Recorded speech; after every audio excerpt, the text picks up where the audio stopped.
Hi guys. So this is gonna be a little bit different. I don't think I've ever done this before, but I'm going to give my review of the Wonder Woman movie that just came out. And I hope any of you who is watching my video right now has already seen the movie because there's gonna be spoilers. I personally don't see the point of doing a movie review if I'm not gonna be able to tell you what actually happened. That's just it's to me that's ridiculous. It's I can't give you any spoilers, so I'm just gonna give you some vague review, whether it's good or bad. It's just kind of pointless. So if you haven't seen it and you're going to watch it and or you hate spoilers, just kind of stop right now. Like literally, stop right now. Okay? Going once, going twice. Okay. From this point on, it's on you. From any spoilers. So I really like this movie, and I was really surprised about how this movie turned out. There's the obvious thing that everybody talked about, which is DC has had a bad streak after Christopher Nolan stopped his DC involvement. And Christopher Nolan's first Batman movie was just okay, and the second one was really good. I thought the third one was just as good, even though most people don't agree with that. But this is just what I think. This movie is really different, and it's not done by Zack Snyder, and you can kind of see Zack Snyder. I don't actually consider him to be a good director at all. He focuses a little bit too much on the action, the violence, the scale, the color, and less on story. So the thing that I really did not like about the Batman versus Superman movie, it's not the grimness, it's not really any of those things. It's the fact that there's very little story. You have like a 2 hours and a half long movie with so little storytelling, so little quality storytelling. You literally have Batman spending something like 20 minutes having dreams and fantasies and things that didn't happen just in his head. Weirdness. The visual also wasn't that good. I mean, it was like a video game, and some of the CGI things are really obviously CGI. And also, just the story didn't make that much sense. And this genre is the science fiction genre where you have to not only recreate a world, but sometimes you have to insert into the real world in terms of history and things like that. It is tricky. If you're really knowledgeable about history, about science, about technology, you will be able to see all the flaws, basically. You will see that's ridiculous, that won't happen.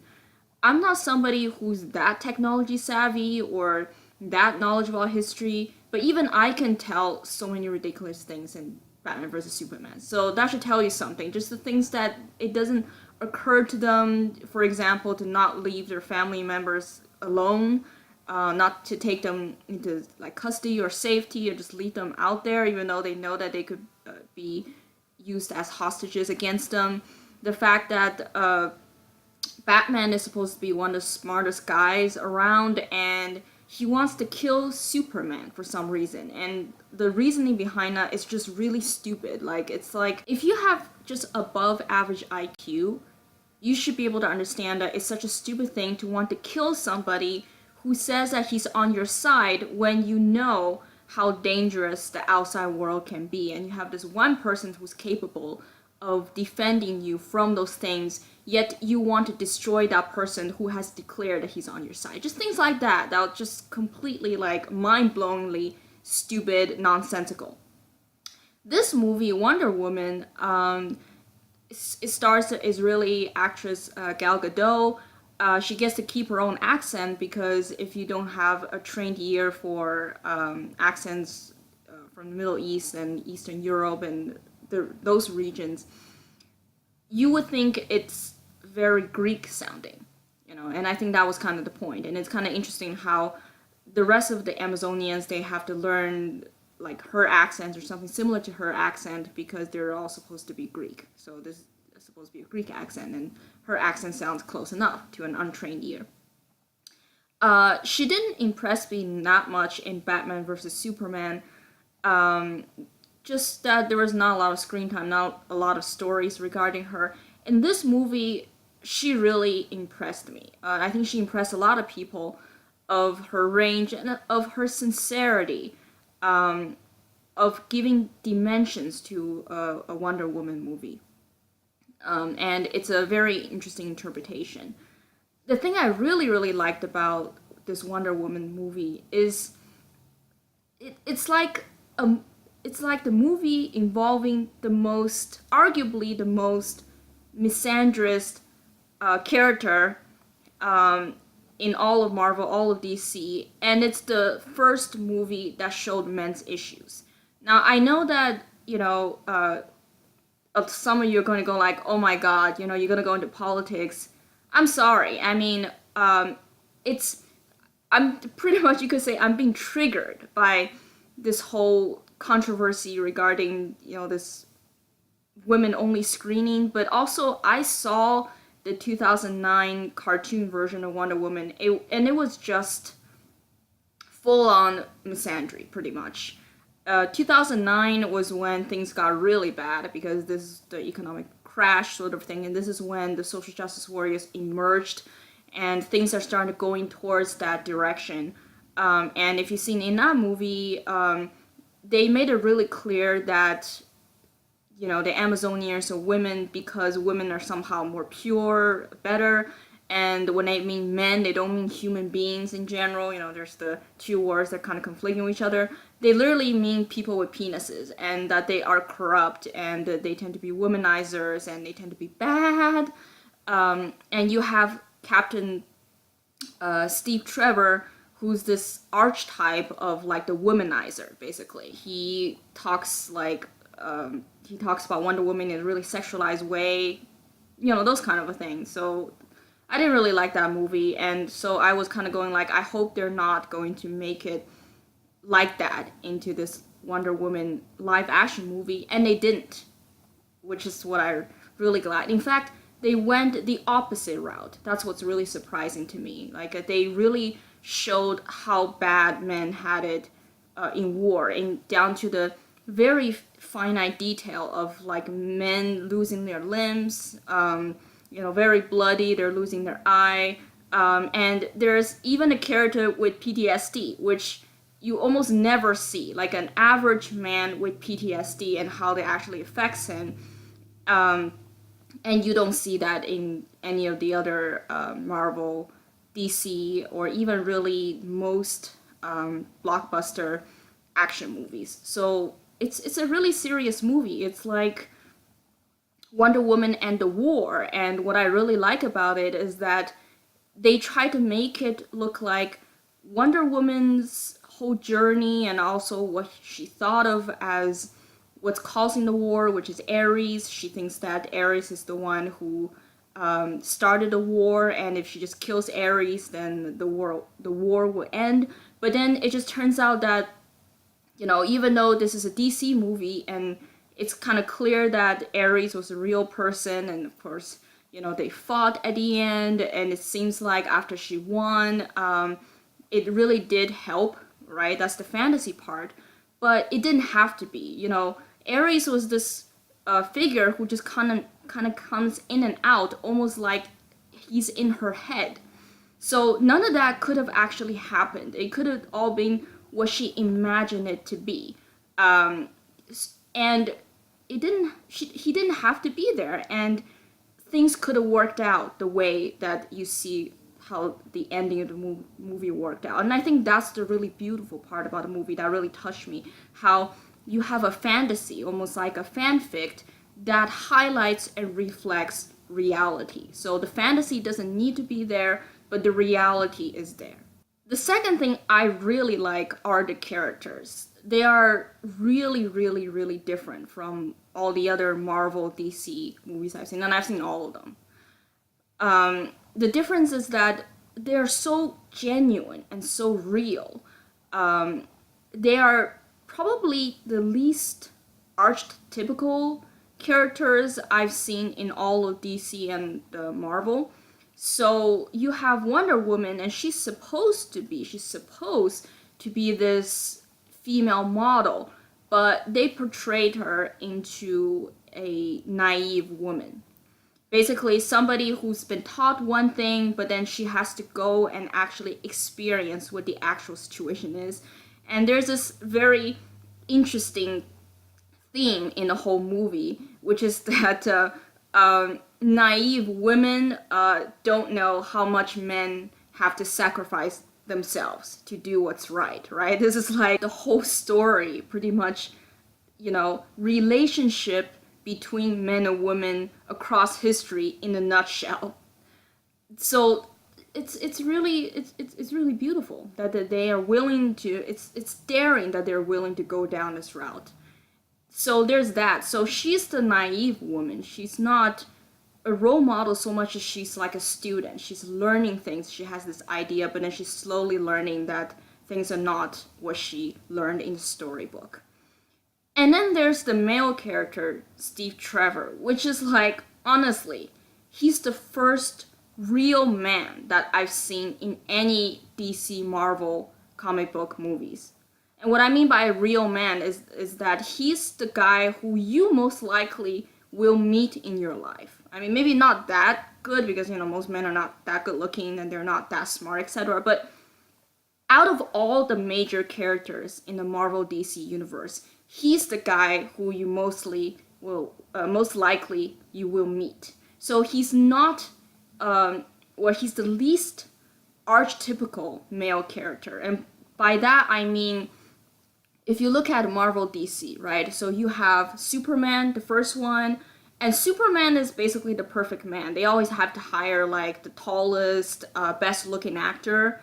And Superman is like super strong, like he has super strength, he has all these things, and he's a complete idealist, like the American way, truth, justice, and American way, and he has all this. He's the great defender, so he's like the perfect man, right? Not somebody you're going to meet. And then Captain America, very similar. And then you have the billionaire playboy like Batman and like Iron Man, right? These are the people who are likely to be womanizers, but actually they're not womanizers. And they're super rich and they're really technology savvy, right? This is the second archetype. Again, not somebody you're likely to meet in your life. And then you have the underdog slash geek. This is like Ant-Man, this is like the Hulk. Somebody who's actually incredibly ingenious at what they're doing. But they're just kind of geeky, they're like the underdog, right? So these are basically the three main archetypes, and there are other archetypes too, like for example Thor is like the big hunk, that kind of thing. Steve Trevor is not any of those extremities in terms, he's not an extremity and he's not any of those archetypes.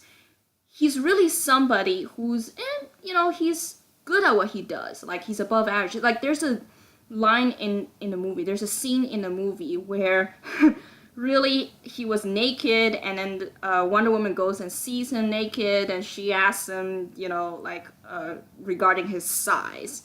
And we know that it refers to his penis, but actually it's almost like a metaphor for him. Like, he says that I'm above average. Yeah, he's slightly above average in terms of the kind of man that you're going to meet in the world. So he's above average at his job, but he doesn't have all the answers. He's not like Superman, he's not like Captain America, who are ideologues and who just have like a philosophy to know how to get themselves into like a difficult choice.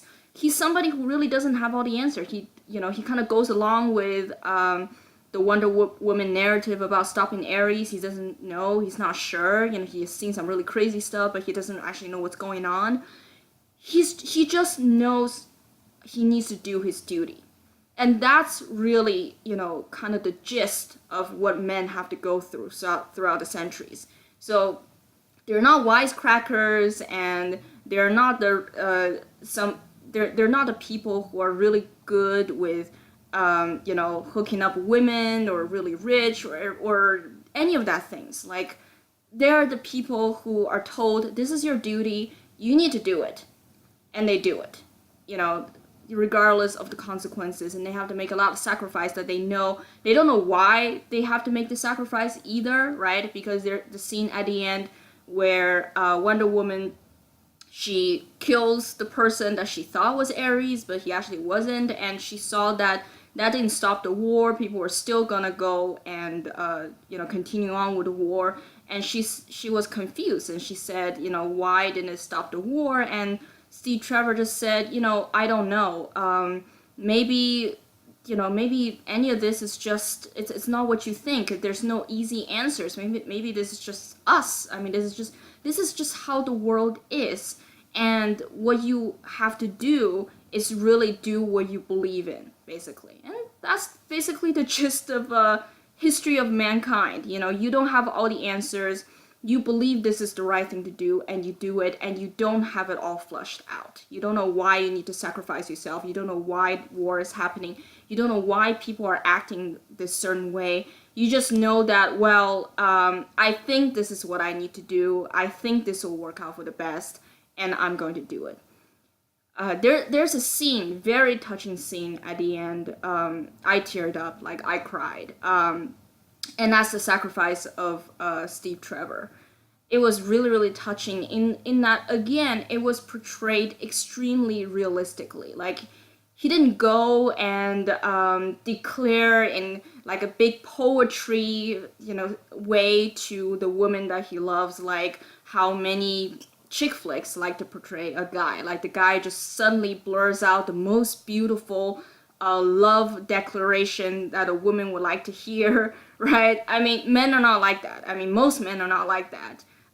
He goes and he tells Wonder Woman, before he knows that he's going to sacrifice himself for the greater good, he just says, I have to go, okay? I have to do this to save these people. You go save the world, do your thing, whatever, but I have to go. And then only at the end did he say, very quickly, I love you, I have to go. And I would have preferred it, actually, if he didn't actually even say I love you, because I think, it would have been even more realistic if he would just kind of like look at her, doesn't know what to say because he has to go very quickly, and he just says he just says I have to go, which is, again, it's what men do in real life. Like, they don't have big words for their wives, for their spouses, for their girlfriends. They just basically sort of, when they leave, they just say that I have to go, and I have to do this because it's my duty. I have to go do this because it's good for the world, and I have to go do this for you, So that's why it's so few words. And it is so beautiful because of that. There's no big philosophical love declaration. There's no like, wow, like a Juliet, you're the sun kind of bullshit. It was really simplistic and very beautiful. So that's what I really, really liked about it. Some of the things I don't like about it, I really don't like all the slow motion. Some of the slow motion's okay, but slow motion really is to capture details. But some of the slow motion just used for no real reason other than I think it's an easier way to film those action scenes. So, for example, there's no reason for you to film a slow motion in like a front kick or something like that, or like a jumping front kick. People can see that, very clearly without you doing a slow motion, right? Slow motion, like if you want to do something like very intricate thing, like let's say you're throwing something or you're doing some very quick thing and people can't see exactly the precision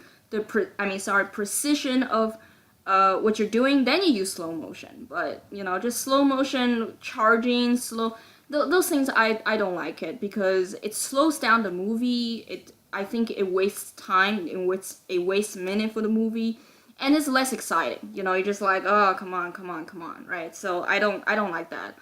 I think Patty Jenkins is obviously not as big of a visual artist, but she's really good at other things that I've talked about. And also the writing is also very spot on.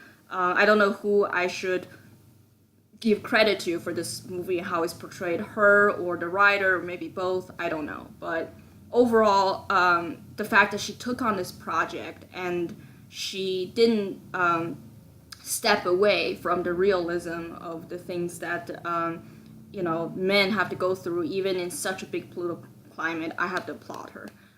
There are other things I really like too. For example, another thing that shows sort of men's issues. I mean, there's a PTSD guy who I know a lot of people are saying like, well, his team, Trevor's team, just didn't do anything. That was actually kind of the point. So you have this guy who's a marksman, and he's like the marksman. It's like, oh, you're thinking like he's like a Hawkeye kind of guy, but he couldn't shoot anything. He's a marksman. You don't actually know how good he is, but he has PTSD that prevents him from doing his job right. Very realistic, right? Like, it's not like any other action movies like, oh, I have PTSD, but for some reason I'm still like spot on, with everything I'm doing, as long as you just trigger me into being something really aggressive, or you just put something in my head that makes me want to think like, yeah, you're totally right. I need to like, I need to stand up and do this, and suddenly I'm the best at my job. That's stupid. Like, you can't do that with PTSD. This guy really had PTSD, and he really needed help, and it was portrayed very realistic. So that's the first thing. The second thing was, there was a scene where Wonder Woman goes into like these meetings, and then the first one was like they saw that she was a woman, and they were basically telling Trevor that, oh, how dare you, how dare you put a woman in. But then you have like this guy who ended up being Aries said, oh no, like it's okay, and things like that, again very realistically. And then the second thing was, she supposedly spoke thousands of languages for some reason. I don't know why they would learn that. Maybe it's just how they're built. She recognizes the ancient languages, and Trevor doesn't know how to tell people what Wonder Woman's relationship with him was. Like, he kept saying, well, she's my secretary, right? Because, women during that time, they're likely to be secretaries and nurses, I guess, in the war. But then, so they're like, oh, okay, whatever, she's a secretary. But then she recognized those words, and, Trevor just says, well, she's a really good secretary. And immediately they just said, okay, well, let's hear what she has to say. Again, very realistic. I mean, just think about, how we're getting the feminist narrative right now about, oh, women are ignored, women are not given opportunities, no, I mean, like how this movie has showed, if you have the skill, they will, they will notice you, they will ask you to help them, they will ask you to work. It doesn't matter your gender, okay? I mean, it wasn't like just because you have a vagina, they just, they won't even care about, how useful you are when you are really useful. So again, I really like that. And then there's this third time when I think it's the same scene that Wonder Woman was in this meeting, and this general guy, commander, I don't know what the rank he is, he said something to the effect of, this is war, people have to die, right? And Wonder Woman went and said, shame on you, you as a commander should have been in the front, right? Like in front of leading your men into battle. I mean, how dare you say this? How dare you say that millions of men would die and that's okay? Again, this is what I've been talking about. This is like another the thing that men have to go through, men's issues, like, which is that men get screwed over by aristocracy, with the ruling class, with the people who make decisions. The average man gets screwed over. The average men were made to lay down their lives for that. So again, there are just so many things in this movie that they could have gone feminist route, and they didn't.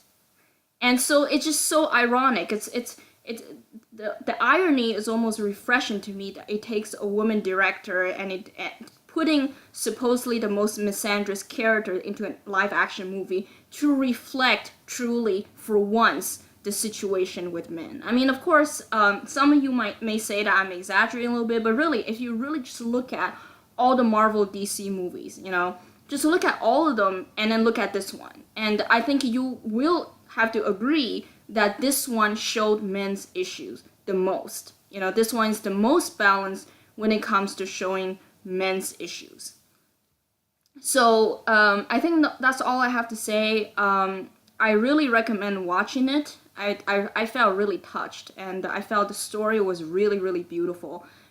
This is not an action movie so much as it's a very beautiful movie about an innocent person going into the real world, a person who lived in her fantasies and have to face reality and understand the sacrifices that men have to make in order to defend what they think is right, to defend other people, to defend their beliefs, and just how in terms of humanity, there's good and there's bad, and you shouldn't paint everybody with the same brush, and you should really focusing individuals on individuals, and be sympathetic towards individuals' problems, and trying to be more understanding. I think that's really in this movie what Wonder Woman represents. It represents defending individuals, innocent individuals, quote, righteous individuals, and be sympathetic towards them.